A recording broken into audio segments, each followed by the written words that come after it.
بدل کر فقیروں کا ویش غالب، تماشائے اہل کرم دیکھتے ہیں۔ دیکھو بھائی، ہر ایک کو فریڈم ہے۔ دوستو، آج کل کی دنیا کہتی ہے کہ ہم مہذب دنیا کے اندر داخل ہو چکے ہیں۔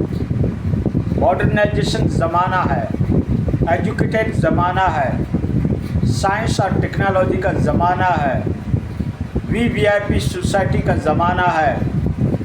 آج کل تمہاری دقیانوسی باتیں نہیں چلے گی، یہ پراچین سمے کا دین نہیں چلے گا، یہ پرانی باتیں آج سوٹ نہیں کرتی۔ جڑنا ہے تو ماڈرنائزیشن زمانے سے جڑ جاؤ، ترقیات سے جڑ جاؤ، مورلٹی سے جڑ جاؤ، اپنے اندر ریشنلٹی پیدا کرو، تب تو ہم آپ کو انسان سمجھیں گے۔ نہیں تو پھر آپ کیا ہے کہ موسیٰ بننے میں بہت ٹائم لگے گا۔ دوستو، ایسی کوئی بات نہیں ہے۔ جس کو یہ مورلٹی کہتے ہیں، جس کو یہ مہذب دنیا کہتے ہیں، جس کو یہ وی آئی پی سوسائٹی کہتے ہیں، اس کے حالات آبزرو کیے ہیں آپ نے؟ کتنا لباس اونچا چڑھاؤ گے، کتنی عریانیت اختیار کرو گے، کتنی اپنی لیڈیز کو سترے بے مہار سمجھو گے؟ کہاں جا رہی ہے، کس کے ساتھ جا رہی ہے، کب آ رہی ہے، کہاں جا رہی ہے؟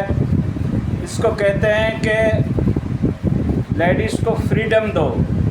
یہ لبرلزم ہے، یہ سیکولرزم ہے۔ اس کے اندر ہر انسان کو آزادی ہونی چاہیے، مرد و زن کو آزادی ہونی چاہیے۔ آزادی کے نام پر کیا کیا گل کھلا رہے ہیں، اور اپنے آپ کو کہتے ہیں ہمارے اندر تو مورلٹی ہے۔ مورلٹی کس کو کہا جاتا ہے؟ ارے اخلاق کس کو کہا جاتا ہے؟ حسن خلق کس کو کہا جاتا ہے؟ بیسٹ کریکٹر یہ ہے؟ کیا تمہاری یہی مورلٹی ہے کہ ننگا پن استعمال کرو؟ کیا یہی فریڈم ہے؟ کیا یہی آزادی ہے؟ کیا یہی سوتنترتا ہے؟ یہ تمہیں مبارک دوستو، اسلام مذہب کی جتنی بھی تعلیمات ہے، زمانہ چاہے اپنے اندر کتنی کروٹیں بدلے، کتنا تغیر لے کے آئے، سمے کتنا پریورتن ہو، زمانہ کتنا ماڈرنائزیشن بنے، حالات کس طریقے سے بھی اتپن ہو، لیکن اسلام کی تعلیمات کے ایک ایک نقطے کے اوپر جب آپ غور کرو گے تو آپ کو یہ معلوم ہوگا کہ بے شک اسلام کے اندر جو مورلٹی ہے، اسلام کے اندر جو تہذیب ہے، تمدن ہے، اخلاق ہے، حسن خلق ہے، اوصاف حمیدہ ہے، بیسٹ کریکٹر ہے، اچھے اخلاق ہیں، تو واقعی اسلام کے اندر ہے۔ مانوتا کی بھلائی ہے تو واقعی اسلام کے اندر ہے۔ دنیا انسانیت کے اندر تہذیب کا اگر کوئی مادہ پایا جاتا ہے تو مذہب اسلام، ریلیجن آف اسلام کے اندر ہے۔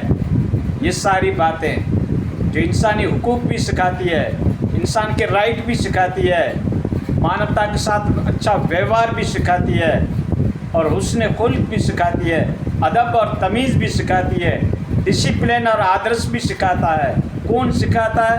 مذہب اسلام سکھاتا ہے۔ کہتے ہیں تمہاری کتاب تو بہت پرانی ہوگی، 1450 سال پہلے کتاب لکھی گئی، لیکن کیا آپ کی سائنس کے اندر طاقت ہے، کوئی پاور ہے، کوئی لاجک ہے جو قرآن کی ایک آیت کے اوپر بھی آبجیکشن اٹھا سکے؟ اور یہ جو گھٹے پٹے تم جو اشکالات اٹھا رہے ہو نا، آبجیکشن اٹھا رہے ہو نا، یہ قرآن پاک کے غلط کانٹیکسٹ کو کاٹ کے بیچ بیچ کی آیتوں کے اوپر آپ اٹھا رہے ہو۔ جب اس کا بیک گراؤنڈ پڑھو گے، پس منظر دیکھو گے، تو آپ کی طاقت نہیں ہے کلام پاک کے اوپر انگلی اٹھانے کی۔ قرآن کی ایک بھی آیت جو اس وقت اسٹیبلش سائنس ہو چکی ہے، اس کے خلاف نہیں ہے۔ جو سائنس نے پورا ماتھا مار کر بھیجا کھپا کے جو تحقیق، جو ریسرچ قائم کی ہے، اس کے قرآن کی آیت ایک بھی خلاف نہیں پاؤ گے۔ یہ ہے کلام پاک کے سچا ہونے کا۔ 1450 سال بلکہ اس سے بھی زیادہ وقت گزر چکا ہے، لیکن کلام پاک کے حرف یا اس کی ماترا یا اس کا زیر و زبر کے اندر آپ فرق نہیں پاؤ گے۔ عرب کا بھی وہی قرآن ہے، عجم کا بھی وہی قرآن ہے، توران کا بھی وہی قرآن ہے، ایران کا بھی وہی قرآن ہے، ایشیا کا بھی وہی قرآن ہے، گلف کا بھی وہی قرآن ہے۔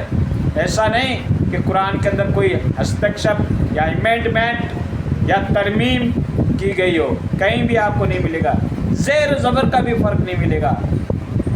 اور قرآنی آیات کے اندر جو ہدایات بتائی گئی ہے اس کے اوپر انسان عمل کرے تو دنیا کے اندر اس طریقے کا جو سچویشن کریٹ ہو رہی ہے، جینوسائڈ ہو رہی ہے، دنیائی انسانیت کے حقوق تلفی ہو رہی ہے، مانوتا کے ساتھ ظلم ہو رہا ہے، ایکسٹریمزم ہو رہا ہے، کبھی بھی پیدا نہیں ہوگا۔ قرآن تو یہ کہہ رہا ہے کہ اگر آپ نے کسی ایک انسان کی ناحق جان لے لی تو یوں سمجھو ساری دنیا انسانیت کو آپ نے تباہ کر دیا۔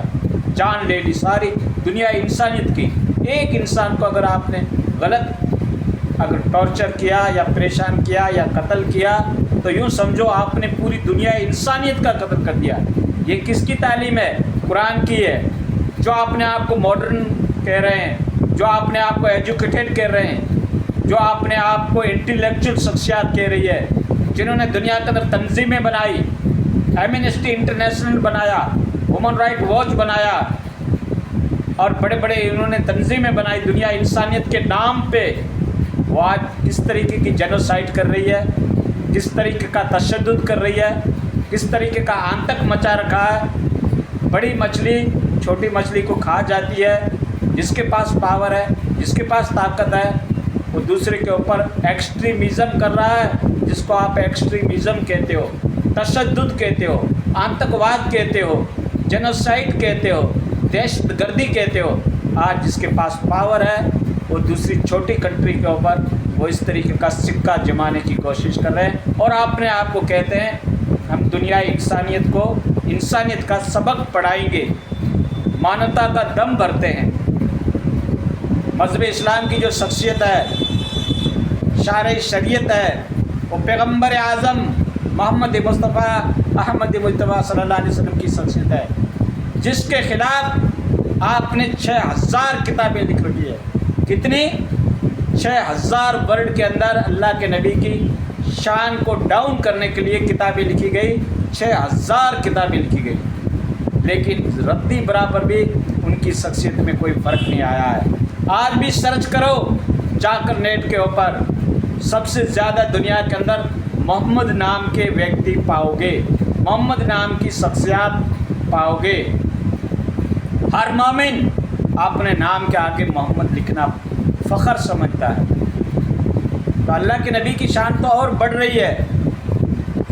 قرآن کے اوپر تم کرٹیسائز کرتے ہو، کلام پاک کو تم دقیانوس کی کتاب بتاتے ہو، پرانی کتاب بتاتے ہو، اولڈ بک بتاتے ہو، اور اس وقت جا کے سرچ کرو جو آپ کے سورسز کے نالج کے آپ کے پاس ذریعے ہیں، اس میں آپ نالج معلوم کرو۔ دنیا کے اندر سب سے مشہور، معروف، پیپولر کون سی بک ہے؟ وہ آپ کو قرآن پاک ملے گا۔ دنیا میں سب سے زیادہ پڑھی جانے والی کتاب کون سی ہے؟ آپ نیٹ پہ لکھو، آپ کے سامنے قرآن پاک کا نام آئے گا۔ اسلام کو جتنا دبانے کی کوشش کر رہے ہیں، جتنا زیر و زبر کرنے کی کوشش کر رہے ہیں، مذہب اسلام اسپرنگ کی طرح ہے، جتنا دباؤ گے اتنا اچھل کر تمہارے سامنے آئے گا۔ کئی ایک منگولوں نے، کئی ایک تاتاریوں نے اسلام کو مٹانے کی کوشش کی، لیکن مذہب اسلام آج بھی اسی شان، اسی شوکت، اسی عزت، اسی ڈگنیٹی کے ساتھ دنیا کے سامنے ابھر کر آ رہا ہے۔ بڑے بڑے سیلیبریٹ، بڑے بڑے دنیا کی انٹلیکچوئل شخصیات، بڑے بڑے پروفیسر، بڑے بڑے ڈائریکٹر، بڑی بڑی شخصیات، ڈاکٹر، انجینئر آج مذہب اسلام کے اندر اس طریقے سے داخل ہو رہے ہیں جس طریقے سے ایک بھیڑ لگا رکھی ہے، نمبر لگا رکھا ہے۔ مذہب اسلام کے اندر انوالو ہونا وہ اپنے آپ کو فخر سمجھتے ہیں۔ یہی تو مذہب اسلام کی سچانیت کا ثبوت ہے۔ دوستو کہتے ہو کہ دقیانوس کی باتیں کرتے ہو، انسان کو ہمیشہ دور جلتی ہوئی آگ نظر آتی ہے، پیروں میں جلتی ہے، وہ انسان کو نظر نہیں آتی، کیونکہ انسان ہمیشہ اپنا سیلف انٹرسٹ تلاش کرنے میں لگا ہوا ہے۔ دوستو یہ گنگا رام کے سمجھ میں نہ آئے۔